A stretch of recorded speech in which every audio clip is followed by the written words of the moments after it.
This is unbelievably humbling. We're in Barrington. I got up this morning and Mayor said I'm picking up and going to the train station, and there's this little thing in a coffee shop.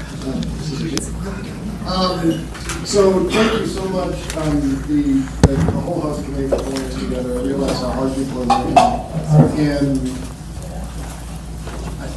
I want to just share with you, like, I think we are at a weirdly optimistic point. Emphasis on, but make no mistake, like as a gentleman said to me at the train station this morning, this is not about right and left, this is about right and wrong, this moment wave. And that's depressing and weird. But if you look around the country and you look at this room, look at how many people are standing up there. It would be depressed and standing up metaphorically speaking. It would be a sad statement on democracy if in the Trump era everybody was throwing up their hands saying, well, that's just what happens. But from the Women's March to the March for Science to what the Parkland students have done to the unbelievable numbers of people, myself included, who have gotten involved in politics for the first time because they're saying this doesn't work. We have a lot of work to do between now and November, but I think it's a testament to the fact that we may not be as good a country as we thought we were when we elected Obama, but we're a lot better than you would think we are because of Trump. So thank you all for standing up and heap massive scorn on those who have sat down in this time. But we'll fix that because there's a lot more good people in the world than there are people who are sitting there. Just a quick bit about me, and then this is really notwithstanding our current representative, I have more fun taking questions from you all than just preaching at you. But for those of you who don't know me, I've spent my entire life up to this point trying to do something about climate change. It is the existential challenge we face, and I'm always a little bit reluctant to frame it that way because it sounds like a single issue piece, but almost every challenge we face today is at some level a sub-challenge of that. Remember when, I can't remember his name now, the mayor of Baltimore who ran for president, when he was saying when he ran for president, Mark O'Malley, and he said, climate change is going to cause refugee crises in North Africa. Everybody laughed at him. Well, we're now looking at that. The State Department of Defense said this is the single biggest national security issue we face 20 years ago, and they're now saying if the Himalayas keep melting, we've got 3 billion people on the planet whose food supply dries up. And we've got subtropical diseases that used to be tropical diseases. All of those things would be hugely depressing, but for the fact that everything you do to lower CO2 emissions saves fuel, because nobody gives fossil fuel away for free. Mom's Command Action person, and your gun sense distinction. Into the mic, can't hear you. And your gun sense distinction status. Many in the Barrington area are concerned about their kids' safety in schools, teen suicide, and the availability of guns, and the epidemic of gun violence in the city, not to mention domestic violence issues. How will you help create progress on sensible gun safety legislation as a rep of the district? So a couple things, and again, just because I'm a nerd, let me start with a couple facts. Number one, this is not a Second Amendment issue. The United States has almost 1 gun for every man, woman, and child in the country in circulation. It's like 0.92 or something like that. We're number 1. The number 2 country in the world is Yemen. They have 0.53. So what that means is that if you were to magically wave a wand tomorrow and take 100 million guns out of circulation, we would still be number 1. This is not about access to firearms. So here's what we should be talking about. Number one, I'm glad the question cited suicide because there's basically, as I see it, 3 different categories. They have slightly different solutions. The number one cause of gun deaths and homicides in the United States, or gun deaths in the United States, is suicide. And doing something about that means making sure that people who have dark thoughts don't have access to deadly force. The number 2 cause is shootings, however you want to characterize it. Think of your stereotypical Chicago gun violence. And the number 3 cause by fatalities is the mass shootings. They catch a lot of the media attention, but it's a smaller cause of the damage. Work backwards up that chain. The only thing that is statistically proven to be a predictor that you are going to be a mass shooter is that you are a white male between 14 and 45 years old with a history of domestic violence and access to a firearm. So anything we are doing to do background checks that doesn't focus on that cohort of people is the wrong problem. So if you have a history of domestic violence, you should not have access to a weapon. If you're under a restraining order, you should not have access to a weapon, and that shouldn't be hard.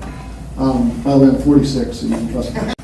You're much more likely to be a victim of gun violence if you have a mental health issue. And so be careful about background checks of what you're looking for. Domestic violence we should absolutely look for, no sign of violence we should look for, these sorts of things.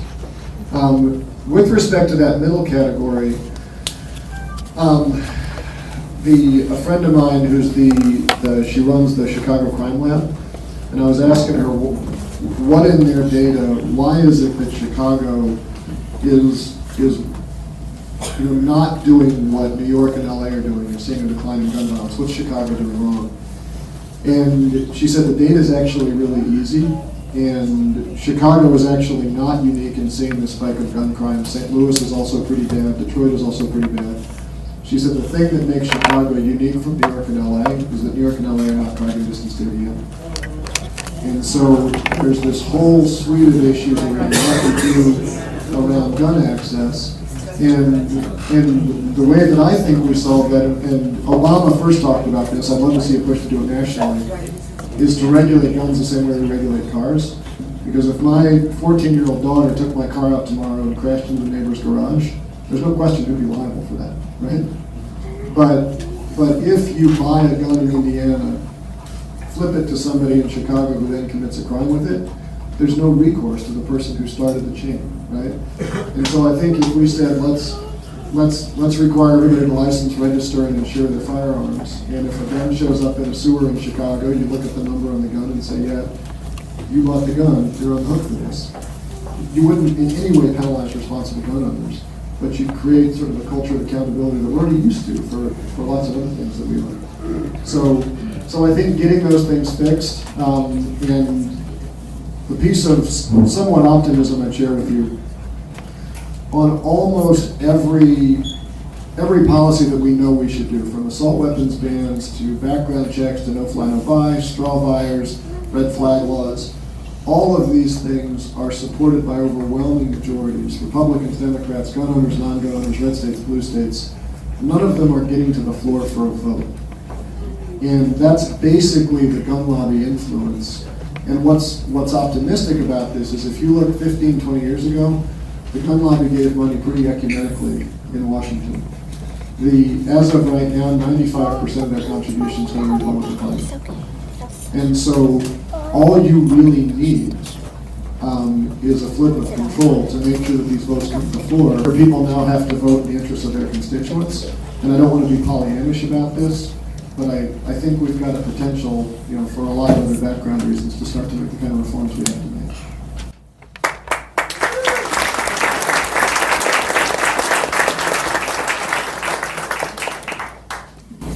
Okay, Sean, what parts of the tax reform legislation do you feel need to be maintained, and what parts need to be re-examined or changed? The final period is excellent. I will keep it.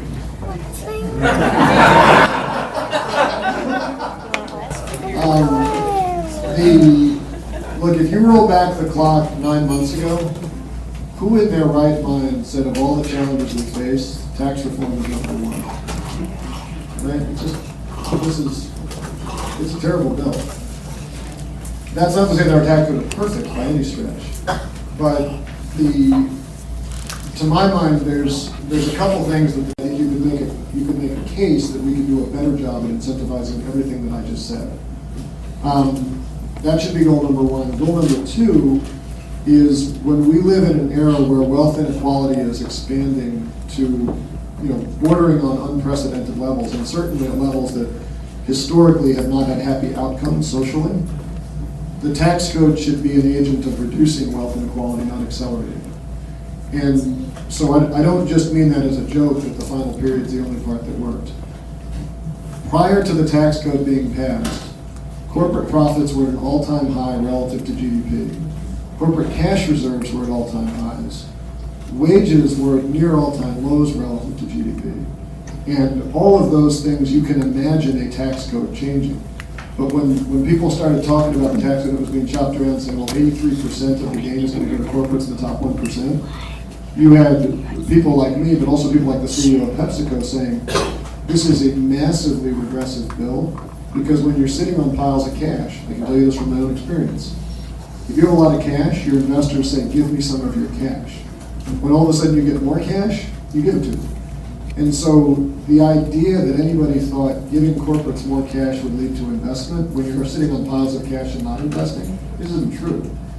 And so you've seen this massive, I think what was the number? The 28 corporate buybacks and stock dividends are 28 times the volume of wage increases since the tax bill was passed.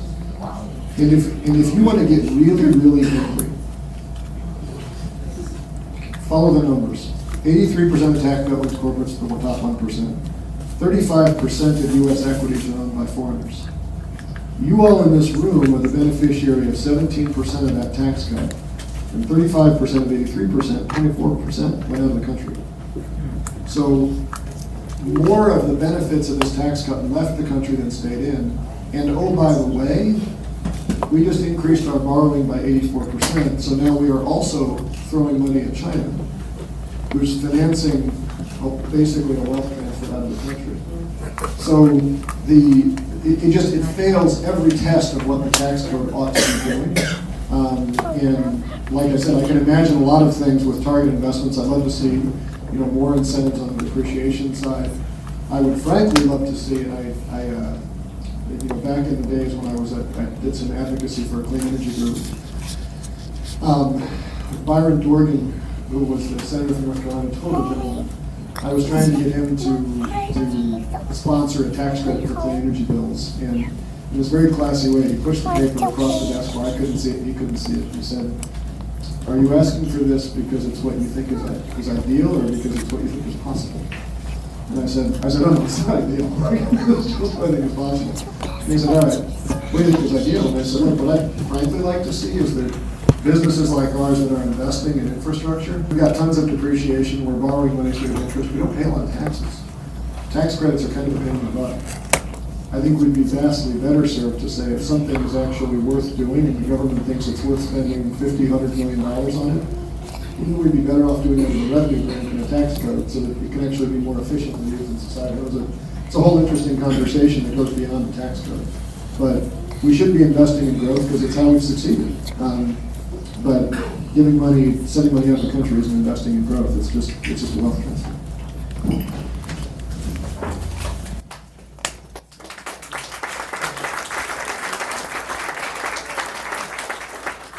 Okay, Sean, we had a number of questions on this issue and because it just recently surfaced. Recently, ads have surfaced referencing improper business practices. Are you able to explain what happened and how it was resolved? So thank you for the question. It is a total misrepresentation, and I'm unbelievably proud of what we did, and I'm totally not surprised that this is the outcome. When I first decided to run, a number of people said, "What's the biggest opposition hit they can take?" And I said, I was a CEO of a couple companies. You get involved in business litigation, things become public. This is what happened. We had a board member, a single board member, who sought to do a hostile takeover of the company. That individual would have destroyed the company, would have ruined the lives for all of our employees and our customers. Remember what I said? We had 6,000 people who depended on us providing utilities, and this guy was trying to destroy the company.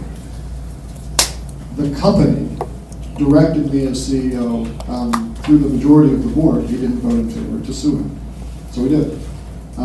We sued him. We took him on. And he responded by, as an individual, countersuing those members of the board as individuals, accusing them of all sorts of horrible things that were, without exception, every single one was a lie. He knew it was a lie because he never introduced any evidence to support it, but he said it in a matter of public record. We fought back. We ultimately won. The judge settled the case. It was all decided in favor of the good guys.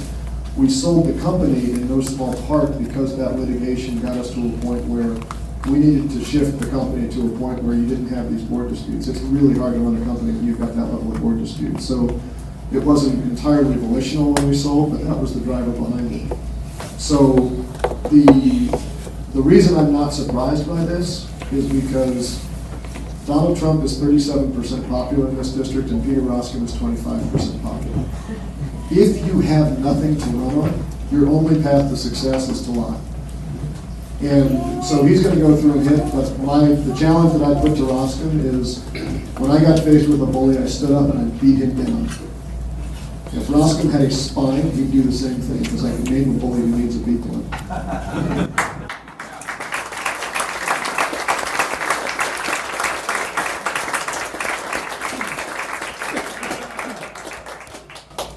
So with that, how are you financing your campaign, and what are you going to do with the money? Going to Disneyland. Vegas, baby. So it is unbelievably humbling.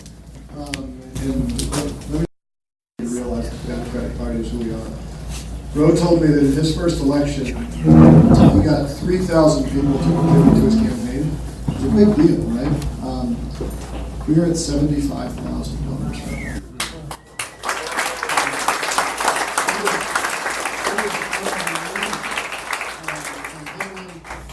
And lest you think, this goes to my point at the start about how optimistic we are, lest you think that's all about me. I was talking to Josh Harder, who's one of the other red and blue candidates out in California, and when I mentioned that number to him, he goes, I only had 73,000. So we've got more than half of our donors are in Illinois. On a dollar basis, I think nationally, like it's about a fifth of the donors are from Illinois. And it's all over the country, and it's a lot of people stepping up and saying this has to go through. And the backside of that question, maybe I shouldn't have made the joke at the start. This is a legal issue. The only thing you can do with campaign money is spend it on a campaign. Period. So you'll see us on TV shortly. We've got a fantastic staff. We got 5 offices. We got lots of good people, and all of that stuff is going to hit. The thing that we should really be talking about is meaningful campaign finance reform, which goes entirely outside of what we're talking about right now. And I think we would benefit from some more sophistication in the conversation, because when you look at that ad that was just described against me, at the bottom of the ad it doesn't say paid for by Peter Roskam. It says paid for by the Congressional Leadership Fund, which is the Republican PAC. There will probably be more than half of the money spent by both sides in this race will be spent by outside groups who are not required to make disclosure, who Roskam consistently sponsored a bill to reduce the disclosure requirements to the IRS. So if you are a 501c organization and you want to contribute to one of these outside dark money groups, Roskam has been a consistent sponsor of reducing your disclosure and transparency rules. And Mnuchin just directed the IRS to implement Roskam's bill. So when you're sitting here in a world saying, do we have confidence in democracy? Do we have confidence that we're represented by the people? Do we have confidence that we have visibility into who the contributors are? I know all of my contributors are disclosed.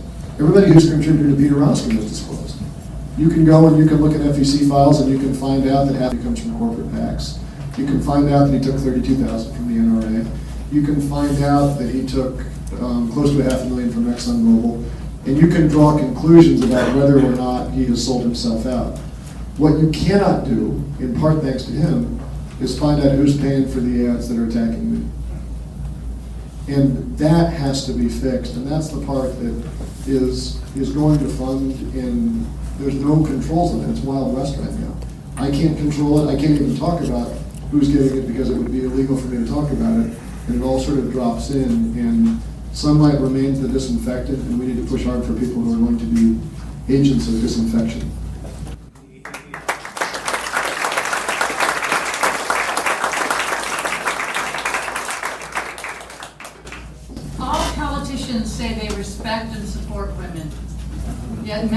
today do not feel that they are treated equally with men by the country's leaders, employers, or society. As one who says he stands for women's rights, what have you done and what will you do to change the culture?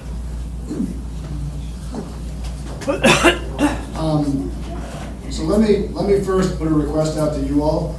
The Violence Against Women Act is up for renewal. The funding expires on September 30th. There are about, I think, 10 days left in the legislative season for them to pass that. As of today, there are 130 sponsors of that bill. There is not a single Republican sponsor. If that bill doesn't pass, these are, and this bill was passed originally in '94. It was after Nicole Brown Simpson was murdered. It's been renewed every year. Roscoe has historically voted against it. He voted for a counterfeit bill that actually massively cut the funding because he wanted to promote a bill that would remove the protections for the LGBT community, and he wanted to add a conscience clause that said that you didn't have to provide women's health services if it's in your religious beliefs, which makes me wonder if maybe he'll someday go to a Jehovah's Witness doctor who doesn't believe in blood transfusions. Yeah. So on that one, this is I don't mean to avoid the question. When you get out of here, call Rossman's office, tell him to vote on that bill, and ask him why there isn't a single Republican who's brave enough to say this is something you stand up for. To the question at hand, judge me by my record and hold me accountable for it. There was a study done years ago which jives completely with my own personal experience. I think the Swedish government did it, where they wanted to see what happens when you mandate equality of participation in governments. And so it was either Sweden or Denmark who had done this thing. They mandated they had to have equal men and women in parliament. And what they found was that on almost every metric, the quality of the organizations improved when they did that. And to be clear, it was not because women are more competent than men. You see someone in the room, I'm a man up here. It had nothing to do with competency. It had to do with the fact that when you have a historically disadvantaged group, once you get equal participation, all the hiring managers, if you will, cherry pick the best and the brightest out of that disadvantaged group, and the people who lose their jobs are the people at the bottom. And the headline of the story is that the title of the Swedish report was called "The Tragedy of the Mediocre Man." and please do not take that to be any judgment of the men, but they were saying that politically, what you need to think about in these transitions, and I think we're seeing this in the Trump era, is that as the arc of history bends towards justice, it is a massive improvement for us as a society. But the people who fall out of that, who are historic, is there a better example of white privilege than Donald Trump Jr.? Right? He is of a type who is disadvantaged in a world that actually has equality of participation. And I say this because in all of my employment history, I was always sort of mildly troubled that when you hired women or minorities or whoever, whatever disadvantaged group, and just treated them with the same decency you treated everybody else, I got undeserved loyalty of you're really a great guy. And again, please don't clap, right? But there's an extremely self-interested case to be made for us as a country providing equality of opportunity, and if not as a country, at least us as business leaders and campaign officials are saying, let's go out and cherry pick those people who don't have opportunities, because then we can beat our competitors in the butt.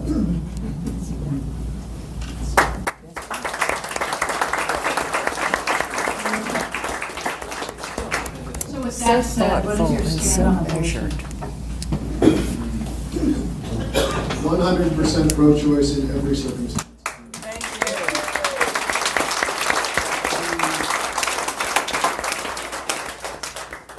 If I completely respect people who have a moral issue with abortion, and I don't think my view is in any way incompatible with that for the following reason. 1 in 4 women will have an abortion before she turns 45. That's true in red states and blue states, Republicans, Democrats, even for Catholics and non-Catholics, the numbers are consistent. And I feel like we're sort of at a point that I remember when I was a kid when Culture Club got popular, and you could sit there and say, "Do you think Boy George is gay?" I don't know. Maybe it's just an act. Like, right? There was this like, I can't believe that like that's actually so common. And now we're at a point where it's like, oh yeah, whatever. Like, there's a lot of gay people out there. I think if you think you don't know people who have had an abortion, you just don't know your friends that well. Because and that was also true before Roe v. Wade. And so what happens as you look globally or domestically is when you reduce access to abortion, you do not reduce the incidence of abortion at all. All you do is put women's health at risk. That's right. And if you have a term, that is horrible.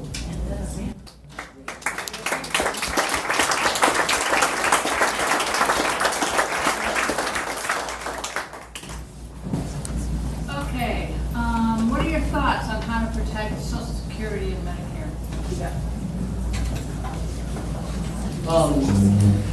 This one is actually fairly easy. Be a decent person. So, number one, remember when Al Gore got beat up because he was talking about the lockbox?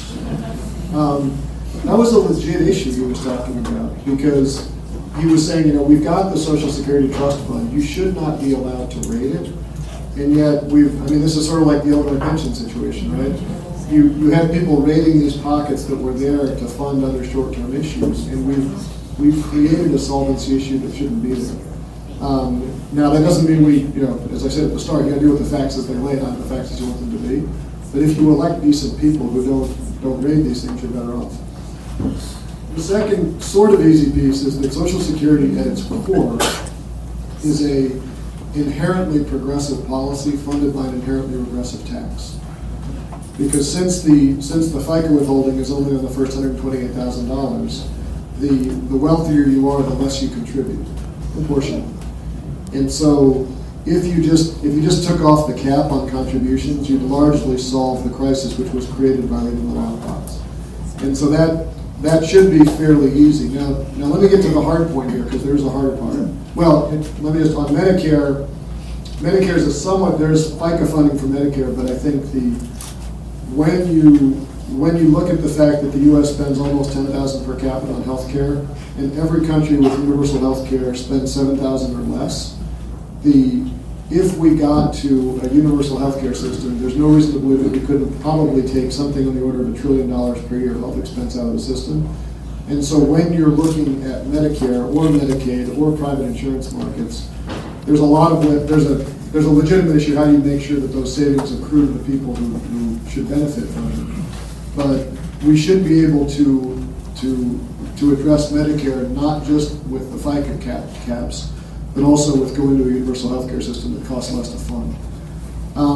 The tricky thing, and this one I don't have a great answer to, but I'm open for wisdom, is that Social Security at the time it was designed never contemplated being 100% of your retirement income.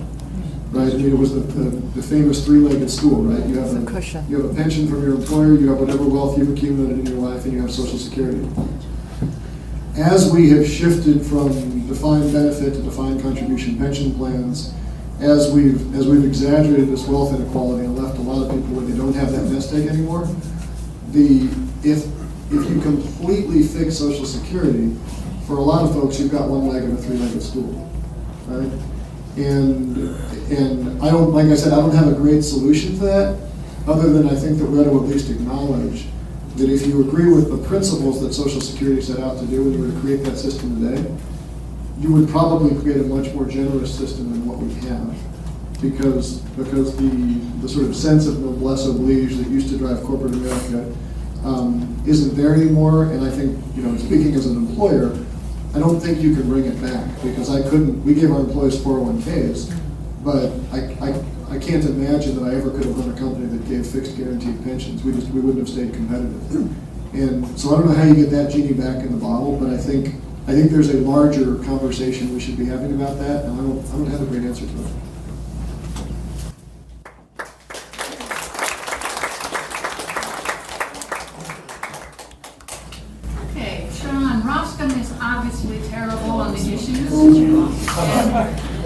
these should be hit hard, as you are doing. What isn't the real issue is following Trump. And if you are elected and the Democrats win a majority in the House, would you vote for articles of impeachment against President Trump? So to the first question, here's all you need to know about this race. There are only 5 congressional districts in the country that voted more strongly for Hillary and elected a Republican, and there are only 9 members of Congress who voted more consistently with Trump. If Roscoe runs on his record, we will lose like a rented mule. That's why he's not running on his record, right? But yes, that is the story. With respect to the impeachment question, I wish it were so easy. Let's first be very clear.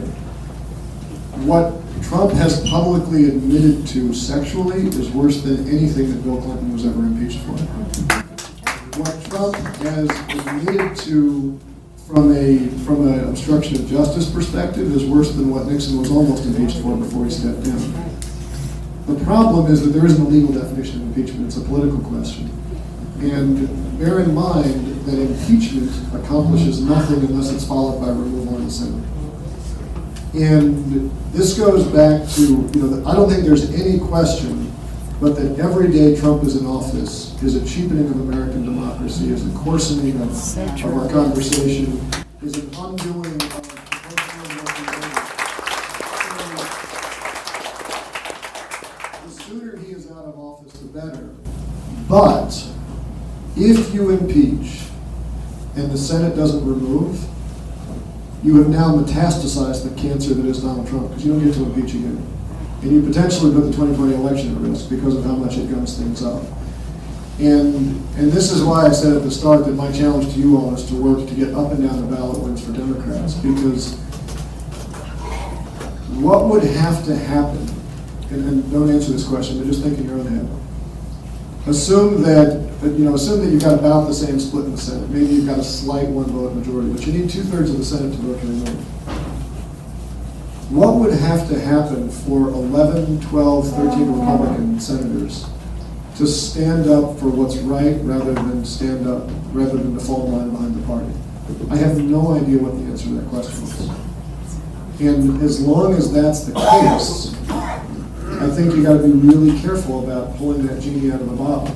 So, and I think frankly the Republican Party kind of knows that as well, because That's a good answer. I think the only answer, at least in my mind, that answers that question is that the Mueller report comes out with really, really damning information that meaningfully changes public opinion.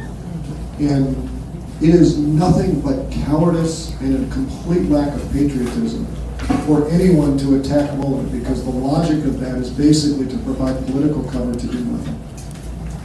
So in the near term, we got to do everything we can to protect Mueller, make sure that investigation continues on a factual basis, not because we are desirous of a certain outcome. I really hope that Trump did nothing wrong. I would like to live in a world where the president's a decent fellow. But that investigation has to be allowed to run its course, not because we shouldn't be trying to get rid of Trump, but because I think that's the only that will cause Republican senators to actually stand up for what's right.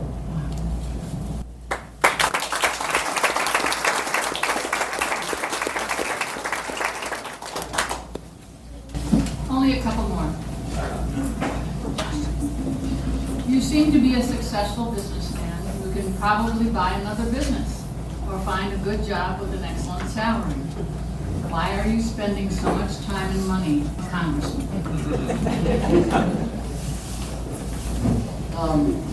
So it's a kind question, but let me suggest that there isn't a person in the room that can get beyond sort of the base level of Main Street. You're not motivated by wealth. Right? What is it that you want to accomplish in your life?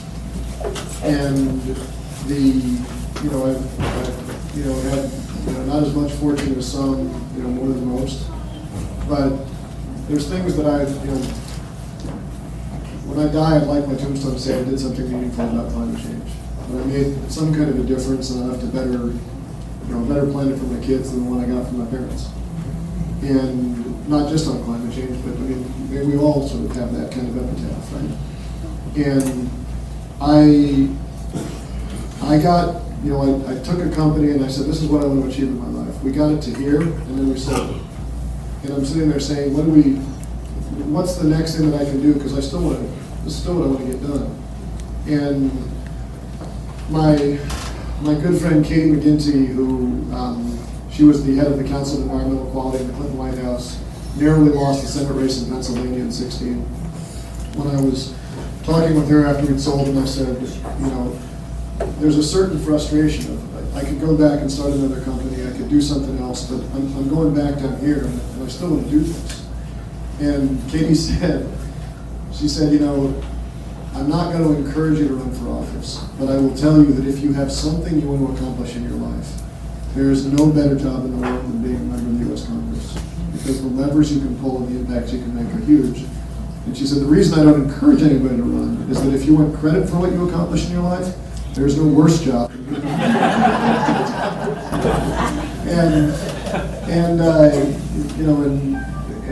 After we had the conversation, my wife and I were talking, and my wife sort of said, if someone of Katie's stature is saying that, and you have the ability to take a year off without a salary and make a difference, and you don't, shame on you. And it's where I started. So many good people. I am not unique. There are a lot of good people who are standing up right now, and that's what's going to save us.